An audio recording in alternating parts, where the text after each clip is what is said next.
Général, Mesdames et Messieurs les chefs d'État et de gouvernement, Monsieur le secrétaire général de l'Organisation des Nations Unies, Mesdames et Messieurs, de prime abord, je voudrais m'acquitter de l'agréable devoir de vous adresser les chaleureuses salutations du peuple malien, riche de sa diversité culturelle, religieuse et ethnique, ainsi que celle de son Excellence, le colonel Assimi Goïta, président de la transition, chef de l'État. Permettez-moi de réitérer à notre secrétaire général, M. Antonio Guterres, notre haute appréciation des efforts louables qu'il continue de déployer pour la réalisation des nobles objectifs de notre organisation commune. Nous sommes convaincus que vous êtes un ami du Mali et du Sahel.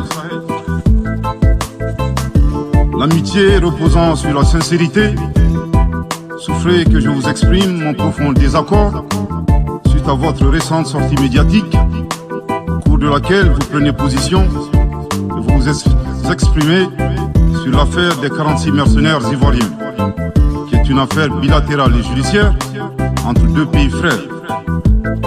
C'est évident que la qualification judiciaire des infractions liées à cette affaire ne relève pas des attributions du secrétaire général des Nations Unies. Au Mali, notre administration ne travaille pas sur la base de l'oralité ni des déclarations par voie de presse. Excellence, Monsieur le secrétaire général, votre position sur l'affaire des mercenaires a été suivie par certains responsables d'Afrique de l'Ouest. Donc, c'est sous votre couvert que nous leur adresserons des messages. À l'endroit du président en exercice de la CEDEAO, M. Oumaro Sissoko Ambalo, qui affirme, je cite, « On vient de voir avant-hier la déclaration du secrétaire général des Nations Unies qui dit que ce ne sont pas des mercenaires. Moi, à la place des Maliens, j'aurais relâché ces 49 soldats. » Fin de citation. Je voudrais très respectueusement signifier à ce dernier qu'il existe un principe de subsidiarité, d'ailleurs au contour flou entre la CEDEAO et les Nations Unies, et non un principe de mimétisme.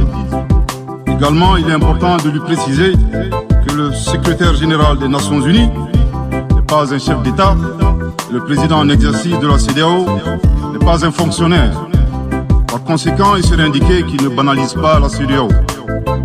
Je voudrais signaler au président en exercice de la CEDEAO qu'à la fin de son mandat, les peuples ouest-africains le jugeront sur les efforts qu'il a fournis pour améliorer les conditions de vie des populations et non des shows médiatiques servant à des agendas étrangers.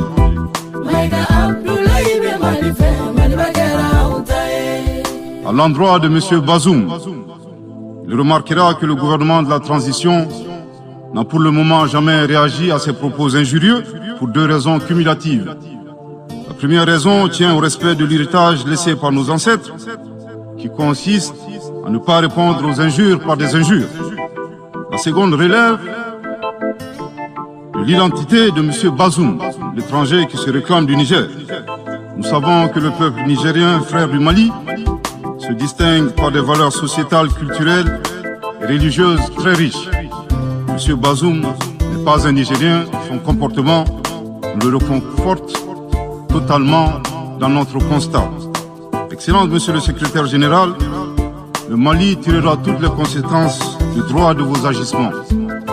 Devant Dieu et en leur âme et conscience, nous demandons à ceux qui refutent notre version d'indiquer s'ils accepteront que les militaires ayant dissimulé leurs identités en mettant sur leurs passeports qu'ils sont peintres, maçons, etc., avec des armes débarquent dans leur aéroport sans que le pays de destination n'ait été au préalable informé et dans le dessein funeste de déstabiliser ce pays. S'ils ne l'acceptent pas en tant qu'État, si cela n'est pas possible à Lisbonne ou ailleurs, le Mali non plus ne l'acceptera pas en tant qu'État et ce ne sera pas non plus possible à Bamako ou dans une autre localité malienne. Maiga Abdoulaye Malife, Olume Malife,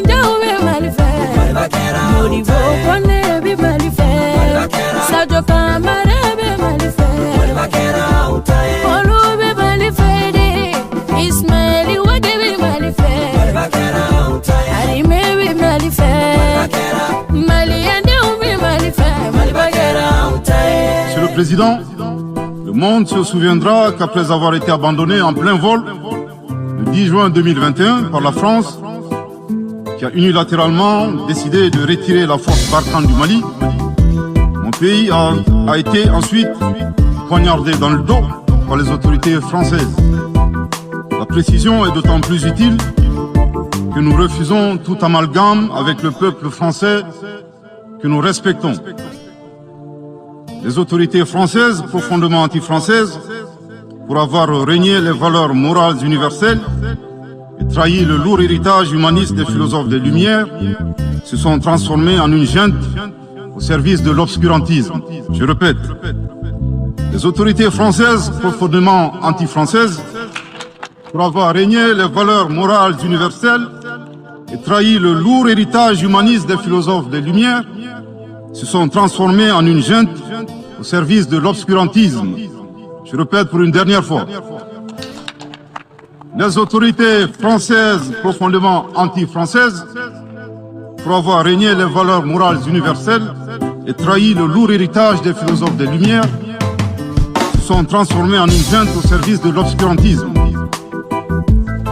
Obscurantisme de la junte française qui s'est rendue coupable d'instrumentalisation des différences ethniques, en oubliant si vite sa responsabilité dans le génocide contre les Tutsis au Rwanda.